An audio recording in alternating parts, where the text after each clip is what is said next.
Assalomu alaykum. Oxirgi marta qachon yerga o'tirganmiz? Hayotimiz qulaylashib boryapti. Qulaylikka tez o'rganamiz, ammo noqulaylikdan qochishga harakat qilamiz. Bugun oyoq buklanishi qiyin bo'lganlar, ham oldinga, ham orqaga, ya'ni chalishtirib o'tira olmaydiganlar, oyoq ustiga o'tira olmaydiganlar uchun mashqni ko'rsatib beraman. Demak, bir oyog'imiz oldinga, ikkinchi oyog'imiz orqaga.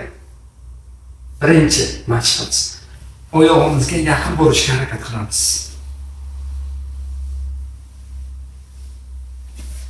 Ikkinchi mashqimiz. Yana orqadagi oyog'imizga yaqinroq borishga harakat qilamiz. Oyoqlarni o'zgartiramiz. Oyog'imizga borishga, yaqinroq borishga harakat qilamiz. Orqa oyog'imizga yaqinroq borishga harakat qilamiz.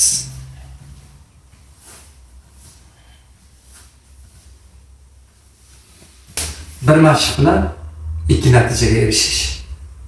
Sizga hech kim kerak emas. Bo'sh vaqtingiz bormi? 5 minut. Shu mashq bilan shug'ullaning. Yosh kattalar, onajonlar, xolajon, otalarimiz. Shug'ullanayotganingizda haddan ziyod o'zingizni zo'riqtirmang.